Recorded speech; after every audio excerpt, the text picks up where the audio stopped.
It's ironic. I lived in the Gulf, the Arabian Gulf for a year, and the last thing on my mind, was that I would visit this little country called Kuwait. But I have visited Kuwait 20 times.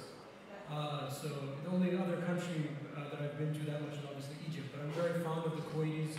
I found them to be very hospitable, very kind, and I think that this event and their support of this initiative only speaks to everything that I've found in the Kuwaiti people. So thank you very much to the foundation, to the embassy, to His Excellency, the ambassador for hosting this.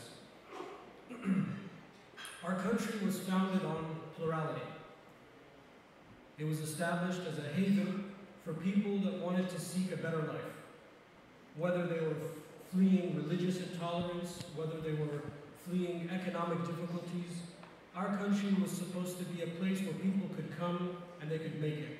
That they could live individually with dignity and for the pursuit of happiness. And that is why the motto of our country is E pluribus unum.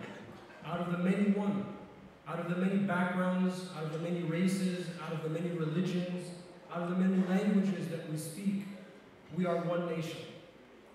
However, this does not negate our plurality. This does not negate our differences.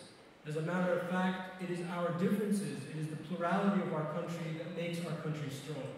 It is the plurality, the differences amongst us that strengthens the social cohesion of our society. And this is not just true about the United States, this is true of human civilization in general. Any human civilization that has flourished in the past is only but an amalgamation of the traditions and the wisdoms and the thought and the writings of the civilizations before them. My own area of study in the university, I studied Islamic studies at Princeton. When I look at Islamic history, the history that I'm most familiar with, when Islam spread out of the Arabian Peninsula in the 7th century, it encountered the ancient traditions of Egypt. It encountered the ancient traditions of the Greek, of the Indian, of the Persian, of the Byzantine civilizations. And all of these works were translated into Arabic, which was the lingua franca of the Muslim world at the time, and commented on. And the Muslim scientists and Muslim scholars said that this is awesome, this is great. We don't have to reinvent the wheel. Let's find use for this. Let's find a way that we can add to it. And when you go on in your careers and you study philosophy, in college, for example, Western philosophy, and you have to study philosophy, everything that we know about Socrates, everything that we know about Aristotle and about Plato only came from the Arabic translations of those sources. Had the Arabs or had the Muslims not translated those sources would have been lost forever. This is the nature of human civilization. Any civilization that has this attitude that diversity is strength flourishes and adds something to the human story. Any civilization, any society that does not do that, that has too much arrogance, that has too much hubris, they fall and they suffocate. And this diversity, as I said, gives us something that's very important called social cohesion. And at Coexist, this is primary for us. In all of the work we do, whether it be in our charity or whether it be in the business side, we try to increase social cohesion. We try to get people to come together across their divides, to work together and to learn together, to strengthen those communities.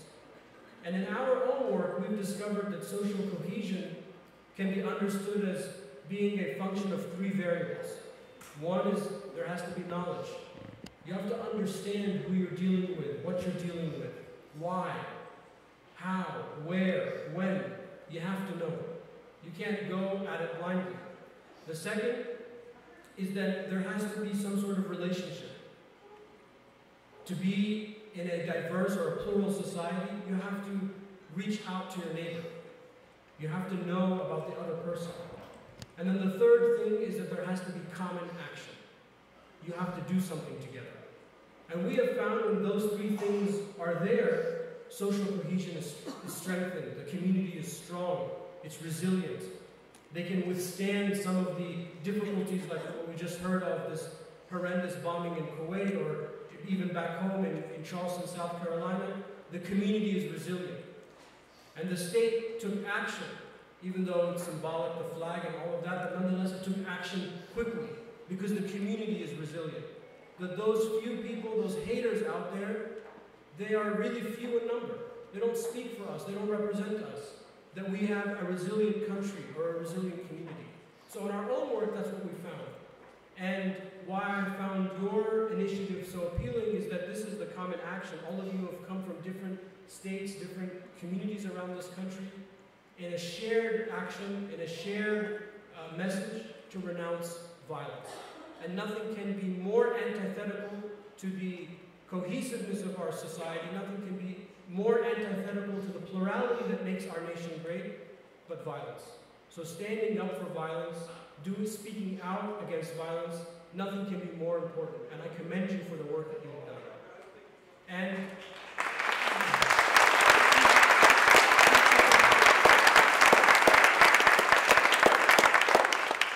because I'm a little bit older than you and supposedly a little bit wiser, I was going to leave you with a couple of pieces of advice for the young ones, for the students.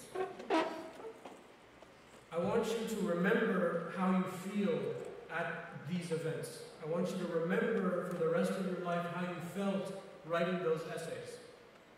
And all of the things that you've heard and coming to our nation's capital and meeting each other. Remember that and don't lose that when you grow up. And don't let anyone tell you that you can't do good and have fun and make money at the same time.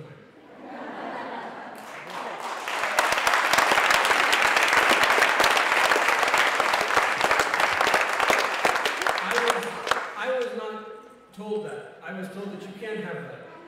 And I, as a typical son of an immigrant family, I went to medical school. And I started medical school at GW here in August 2001. What happened a month later changed my life and changed the life of our nation. And after 9/11, I left medical school to the horror of my parents, even till today, to the horror of my parents. And I decided to find a better way to make a difference. And it's not been easy, but you find support and you find that there's nothing wrong with combining these passions. You can do good, you must do good.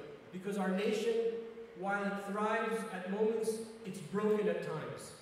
And while there is cohesiveness, it's fractured at times.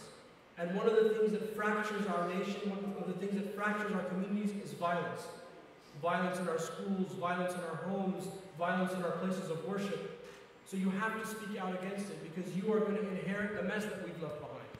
So you have to do good, you can make a difference, and you can make money doing it. Thank you very much.